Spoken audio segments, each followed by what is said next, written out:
Every single hospital must have a Maggie. Yeah. I don't know where we'd be without these centres.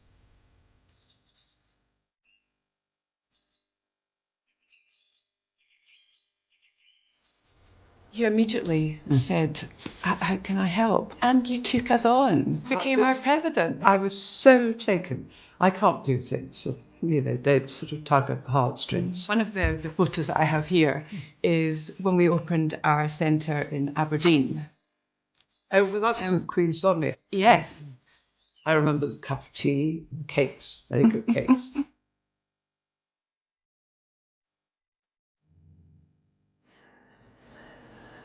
Anything that they need help with as a result of their cancer diagnosis. It might be, I've just been told this diagnosis and I don't understand what that means. How do I talk to my children and tell them? So we're here for people throughout the journey of their cancer treatment. And we're here for people with cancer and their families when that treatment comes to an end and it's all of a sudden, I now have to adjust to life. We're here for that entire trajectory.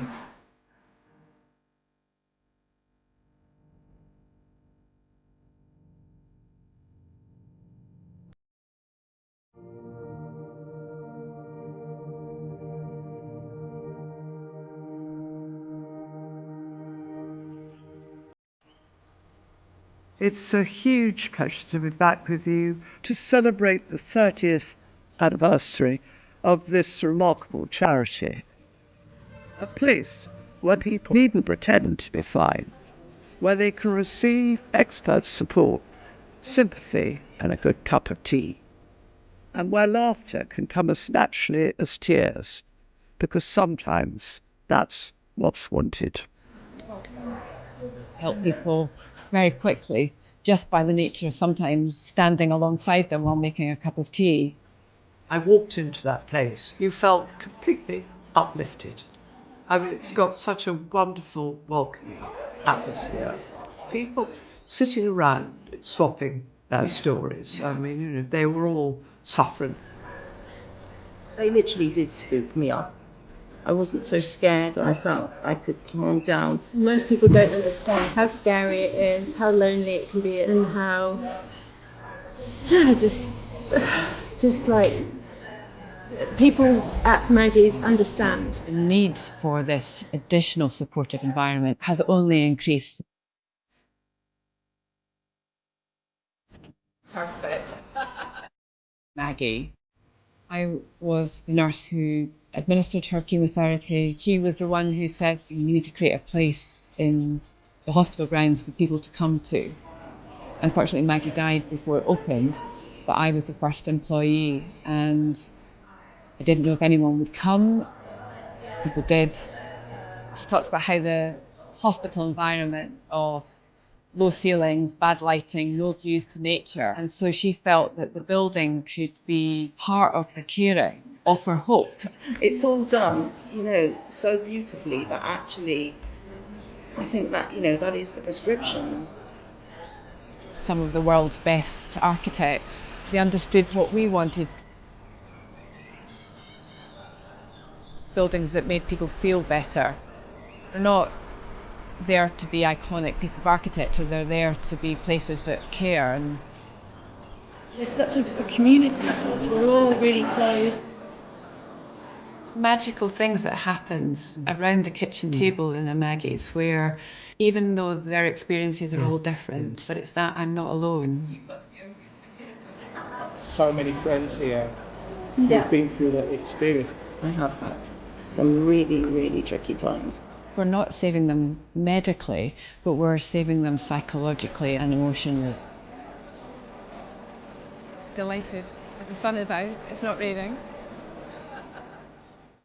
The amount of people that come in because of the King being so open about his diagnosis and having a productive life. Look at my husband. Exactly. Nothing stopped him. He just said, this is my way, I'm going to cope with it. It made me realise even more how important these places were. It had never really come back to roost at home, and suddenly your husband is diagnosed, and you think, goodness, been talking to all these people, now I'm the one in relation who's got to help to look after my poor husband and try and understand it all. I remember coming to see our Maggie's just after the king being diagnosed. Nobody could say anything at the time. That was quite difficult. I almost said something, but I felt that it wasn't the time to say. Looked at everybody who was suffering and the relations, and I think it made me realise even more how important these places were. And it was just a week before it became public, and the courage that must have taken for you to make that visit. I was just longing to let it out, but obviously I couldn't. The more open that you are when you're talking about it, the less scary cancer can become. And so if you just keep the lid on it, it can build up. But on that visit, you did sit with some centre visitors, and again, the empathy and support that you were able to offer whilst I was almost questioning them. I didn't want to pry too deeply, but normally when I went in, I was just talking to them. But I don't know, I felt it's much more deep. The number of male users of Maggie's has gone up. We had a 12% increase of men coming in. If you literally take the cork out of the bottle and talk about it.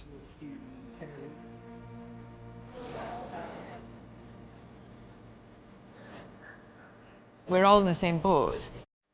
You're not defined by your cancer. It was the first time I'd allowed myself to feel and cry. There was a woman who you met just sort of hovering. You invited her in and you immediately said to her, "You'll be looked after here. This is the place that you need to be." And that's been your magic. But I look back over the 30 years and just how lucky myself and Maggie's have been because of the extraordinary people that have come on board. We've got 27 centres across the UK. You've set the challenge that we need to be at every city. There's 60 cancer centres, so we've got a bit more to do. As I said, with you at the helm, thank goodness, you were the one that put it into motion. Extraordinary legacy of Maggie. I mean, wherever she is now, she must be so proud. She understood for herself and for others the importance of feeling in control.